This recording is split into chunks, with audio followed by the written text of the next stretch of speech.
Desde mañana sale el sol, tu día ya empezó. Todo lo que quieres, la alegría y la emoción. Desde mañana sale el sol, tu día ya empezó. Estamos viendo un video de Rafi Champion, bueno, pero seguimos con más invitados en el día de hoy en el programa de mañana. ¿De quién se trata, Jorge? Bueno, me quedo cortos al definir la biografía de nuestro gran amigo Hugo Santander, que nos visita en la mañana y nos complace su visita a Sincero, igualmente al Canal 12, es de Bucaramanga, pero ha estado en muchas ciudades y muchos países del mundo, y bueno, es un grato tener su presencia acá. Bienvenido, Hugo. Gracias, Jorge, gracias. Encantado de visitarlos esta mañana y de compartir con ustedes. Claro, además de escritor también hace parte también de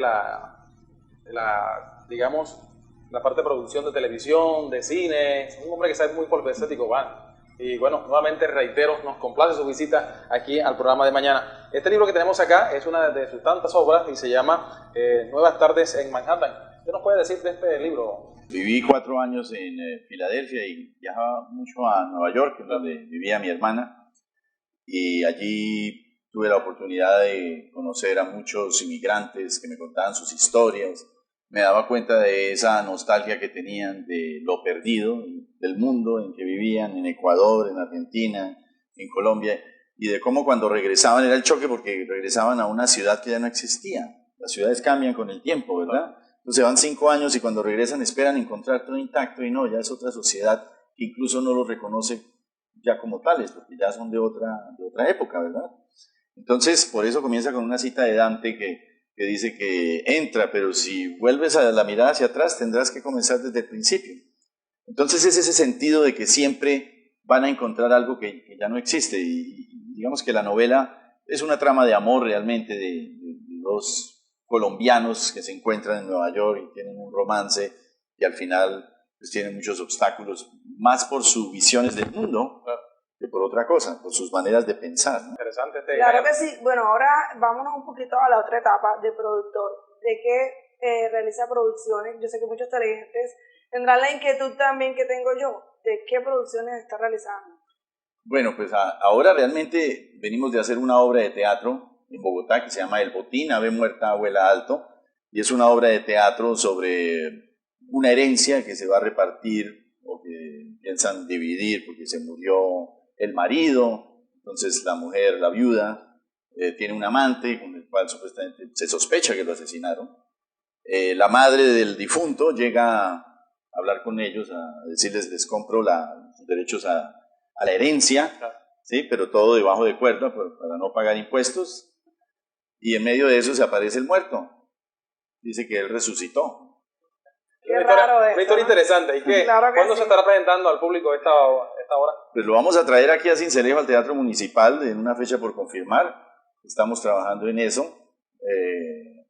Gracias a que ahora soy parte de Sincelejo, pues voy a casarme con una cincelejana, ¿sabes? Como siempre la cincelejana atrayendo un poquito a todas esas personas, y eso es lo interesante. Pero y digamos ahora el nombre de la cincelejana, digamos el claro nombre. Que sí, ella estaba con nosotros aquí también de mañana, y bueno, es Leila, claro, Leila también, Leila. Entonces ya sé que muchas personas la conocen como poeta también. Claro. Sí, fue un encuentro poético que tuvimos a raíz de este libro, se llama Himnos a la Muerte. Nos encontramos en Tolú, había un festival de poesía.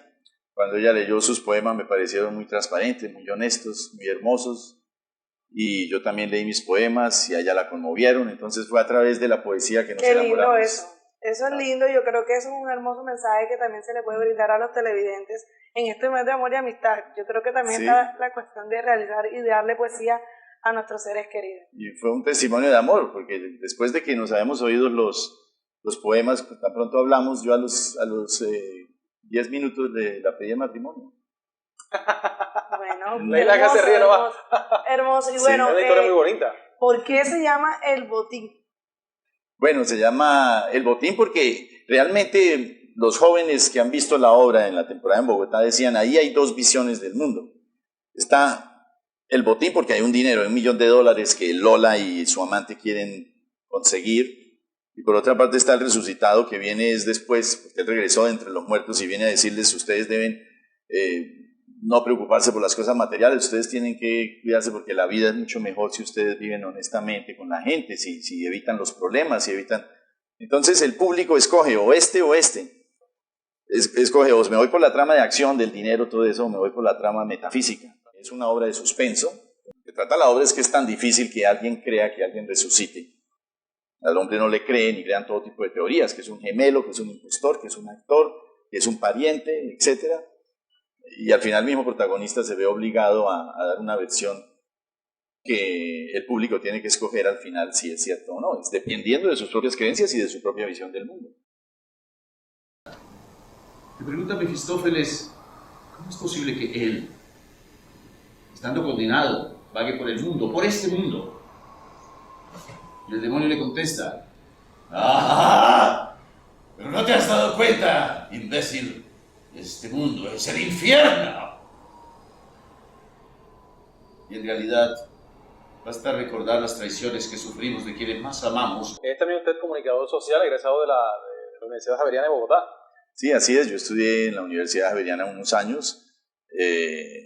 Estuve trabajando en primera fila y después me fui a Estados Unidos. Allá de lo que mencionas de trabajo audiovisual, yo hice una adaptación de Hamlet que se encuentra en internet, que se llama Hamlet desencadenado.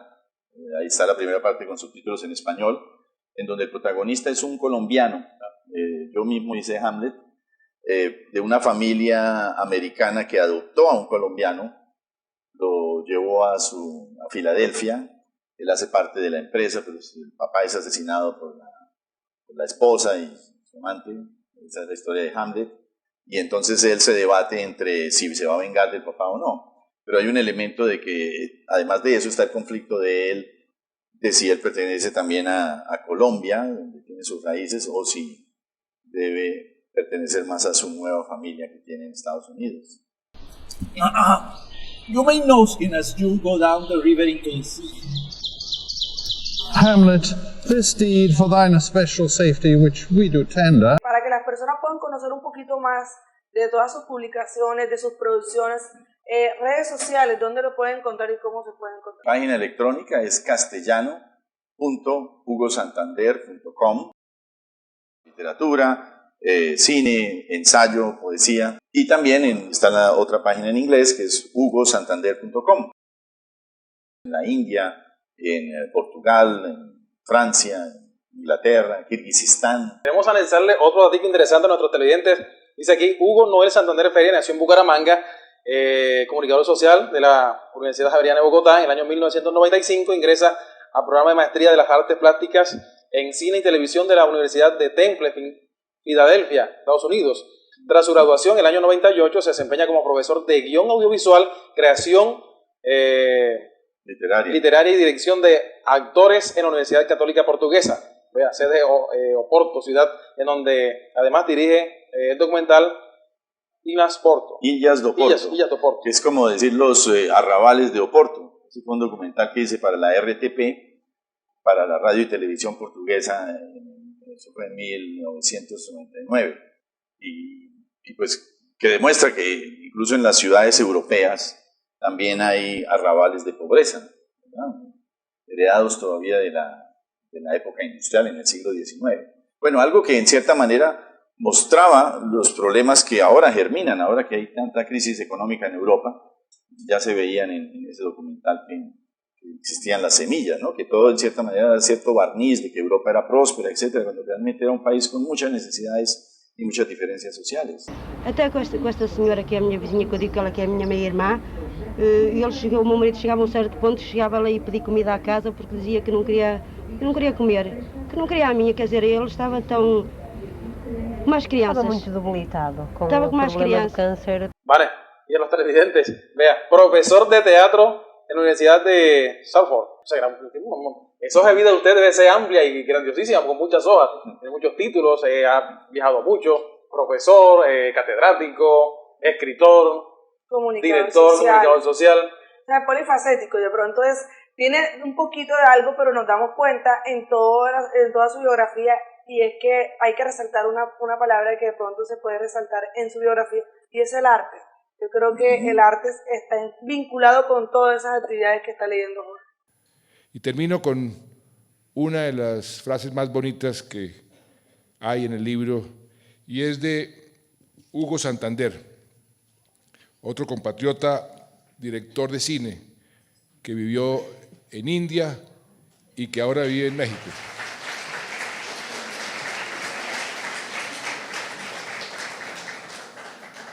A ver si lo cité bien, Hugo. El futuro lo creamos.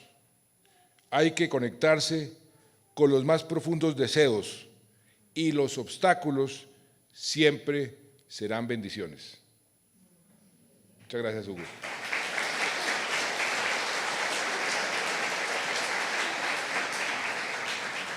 Y este futuro que estamos construyendo solo tendrá sentido si creemos en él. Armémonos de optimismo.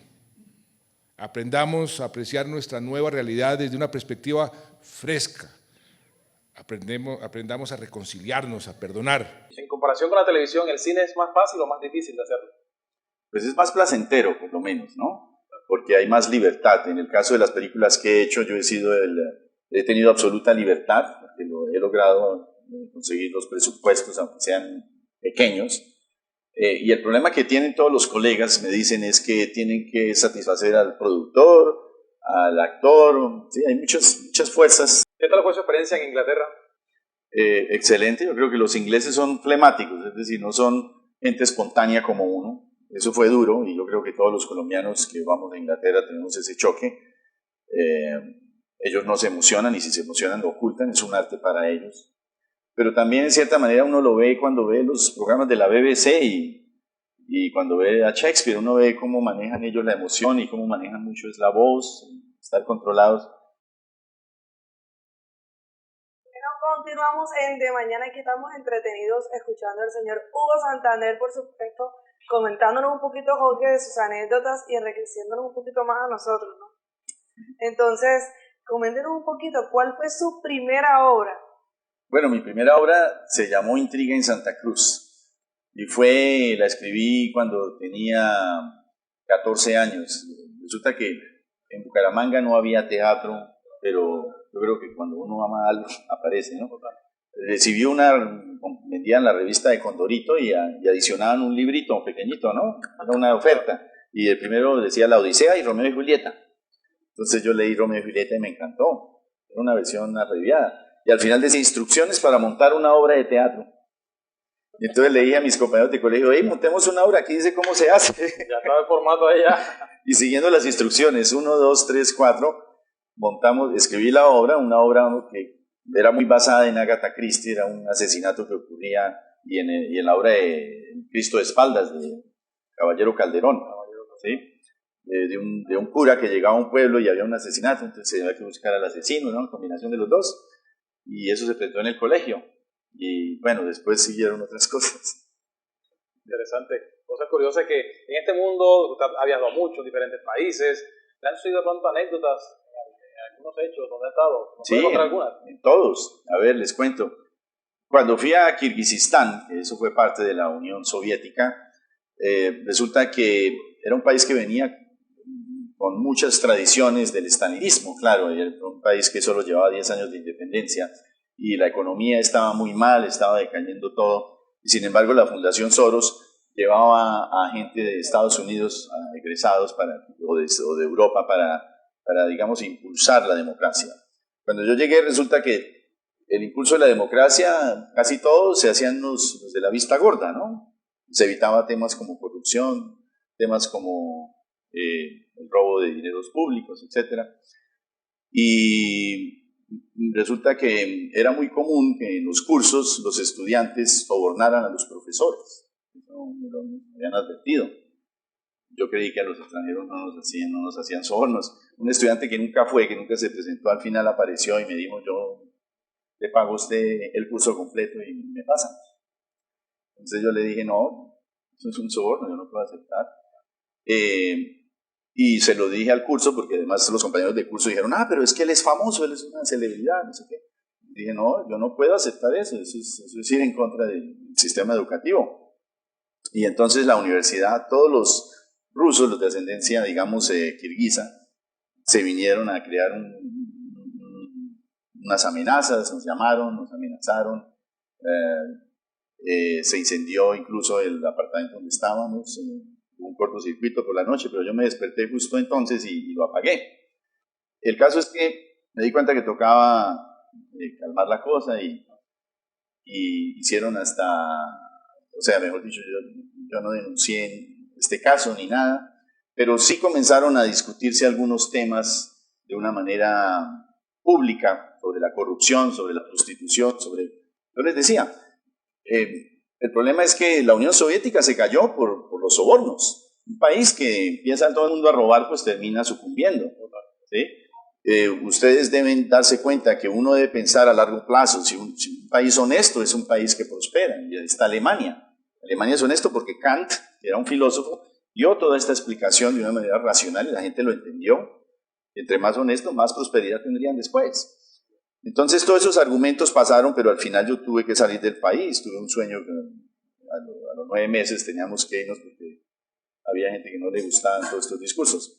Pero el discurso quedó flotando las ideas y comenzaron a aparecer en los periódicos contra la corrupción, a raíz de que hubo un pequeño escándalo en la universidad donde tuvieron que salir el presidente y la rectora al otro año.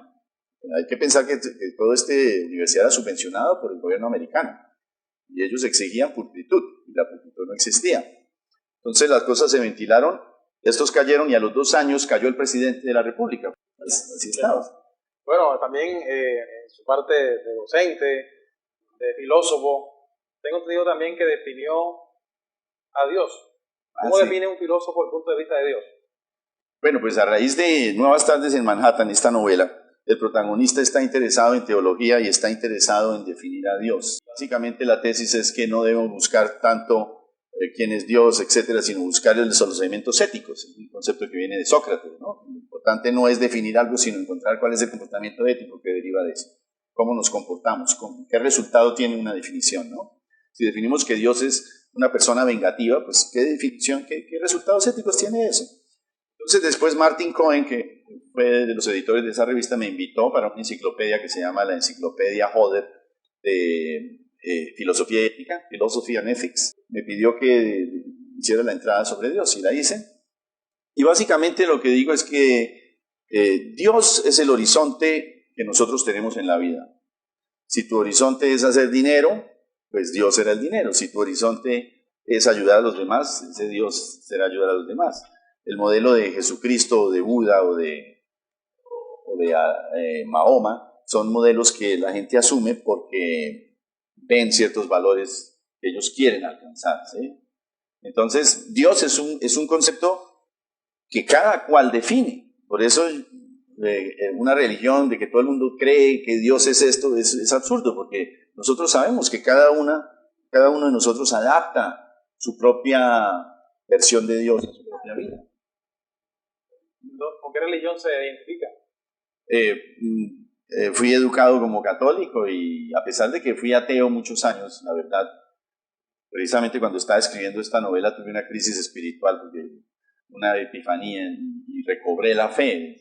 A ver, coméntanos un poquito. Actualmente Colombia está presentando una crisis, Venezuela presentando una crisis en la frontera y bueno, es importante conocer su opinión. De pronto ha viajado a muchas partes y ha tenido bastantes conocimientos y queremos conocer un poquito la opinión de usted acerca de esta problemática que está pasando Venezuela actualmente. Claro, pues de nuestra parte la cuestión es que las fronteras son porosas, eso es en todo el mundo. Cuando se crea una barrera, al estilo de la barrera de Berlín, ¿qué es lo que está pasando? ¿Qué es lo que vemos? Estamos viendo la reproducción de un Estado comunista que existió hace muchos años, que se está tratando de reproducir en Venezuela, un Estado donde la gente no necesariamente prospera, pero donde la gente sobrevive. De la parte nuestra es toda la gente que trabaja en la frontera, yo la comparo con los gitanos, que andan los niños a robar en los metros, que invaden los territorios, dejan basuras, tienen esa fama, ¿sí? Y cuando hay gobiernos en Europa que quieren perseguirlos, lo hacen. Hace poco en Francia hubo una persecución contra gitanos y los sacaban y los maltrataban, porque realmente es gente que vive ilegal, vive al margen de la ley. Dice, las leyes es, usted no puede entrar a un lote e invadirlo para vivir 2 semanas. Pero resulta que eso es lo que hacen los gitanos. Entonces, cuando los europeos quieren molestar a los gitanos, lo pueden hacer. Pero ya se han dado cuenta que que es contraproducente, porque esos son seres humanos, son familias, y hay que respetarles incluso su ilegalidad, si es que queremos vivir en paz. Entonces se hacen los de la vista gorda. Y esa fue la política de los gobiernos colombianos y venezolanos durante décadas, porque la gente de la frontera es gente que vive al margen de la ley, son contrabandistas en su mayoría. Contrabandistas que para ellos eso no es delito, porque van y compran algo aquí y lo venden acá, o sea, es que es lógico. El Yo ser creo humano que han así. nacido, como usted lo había dicho, han nacido de eso, de vivir de eso y que su vida la han llevado en ese proceso siempre. Entonces de pronto decirles no, se les corta su modo de vida, pues eso es cruel.